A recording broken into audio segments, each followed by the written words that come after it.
Okay, so we're going to look at how to record your timesheet in the Direct eBoard system. The first option we're going to look at is recording your time via the timer function in the top right hand corner. This is a simple clock on, clock off select mode. You can only record today's time when you use this method.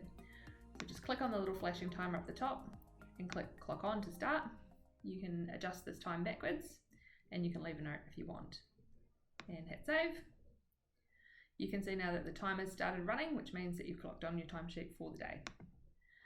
If you click on this menu again, now you'll see that you've got some extra options. Now that you've started your shift, you can also start a paid or unpaid break. And again, that's just a matter of clicking on the preferred option and going through the same steps. Now you can see you've got two timers running. One of them is your original shift time, and the second one, the bigger one, is your break time. This is designed to only give you the options that apply in chronological order. So you can see now we can't clock off because we're running a break. So we need to stop our break. Yeah. Or we can enter via the clock mode here. And now we're back to just our timer view that's running.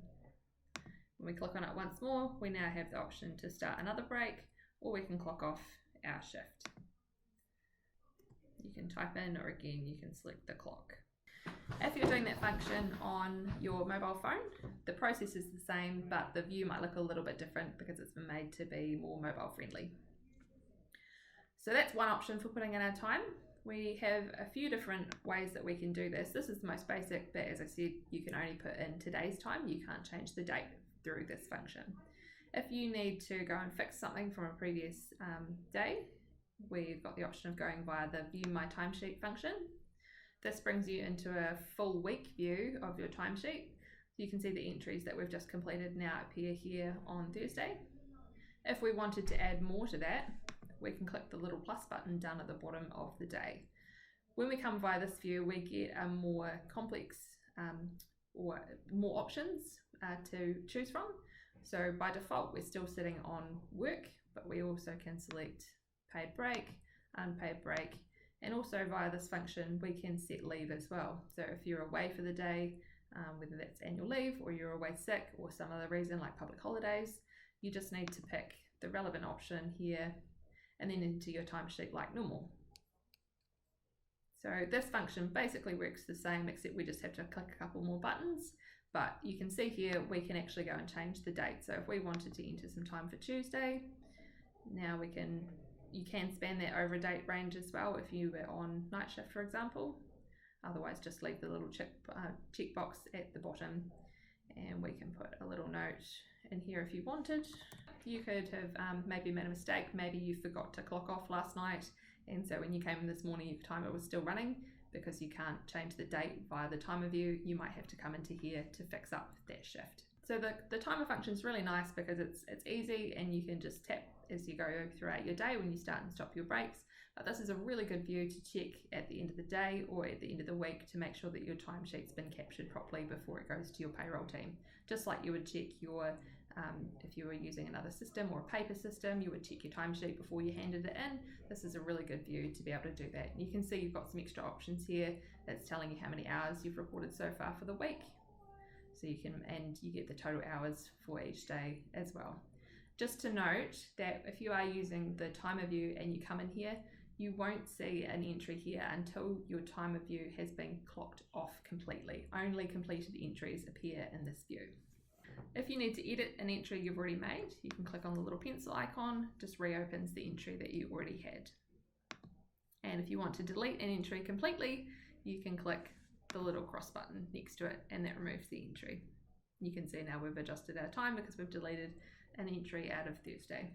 So again, just to add time via this view, you click the little plus button at the bottom of the day, select what option is relevant for the day, and then add your start and finish times as normal.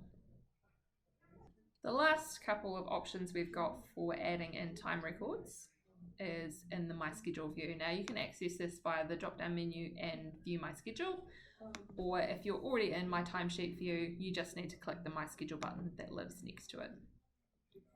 So you can see in this view we've got multiple layers that appear and we've got different colors in each layer. the timesheet entries that we've already put in before, they appear as this blue layer down the bottom. So these, you can see now, they match the timesheet entries that we've already put in. We've got a couple of other options for how we can add time. The first one is if we've been assigned to a job for the day, we can come into my schedule, I can see the job that we've been assigned to, and we can simply copy that to our timesheet. Nice and straightforward. You can click on the little bubble and click edit if you need to make any adjustments. So that's just going to copy the time directly out of the system that was already there. But if you need to extend that time because maybe you did some work back at the depot when you got back, you just make your adjustments in the screen as needed and click save. The other option we have here is for leave, if you want to bring leave through to your timesheet. Now this one here, we can see we've got an appointment that we had scheduled where we're going to go to the dentist. If we want to bring that through to our timesheet, we just, because obviously we weren't working at that time, we just need again to hit the copy to timesheet button. Basically anything in here you should be able to click on and copy through to timesheet. So you can see that this is now sitting in here as a leave entry. It doesn't know what kind of leave entry this is. So if we click edit, now you'll know whether you're taking that as annual leave or sick leave or unpaid leave, whatever you've selected, but you might need to just double check that. Otherwise your payroll person is going to come and ask. So we hit save and that's in there as well. So it's nice and easy. You don't necessarily have to worry about stopping and starting your timer if you've got an appointment already scheduled. Obviously that depends on whether your leave's been put into the scheduler. So just to summarize, we've got the main ways of putting in our time. We've got the timer view, clicking clock on and clock off. That we'll use for today. Otherwise, we can come into the view my timesheet where we can see our full week and we can edit and add as many entries as we like. So this is the more detailed view where you want to probably check this before the end of the week. Make sure you're happy with all of these times that you've put in. Nice and straightforward, either way you want to choose, and pretty easy to pick up.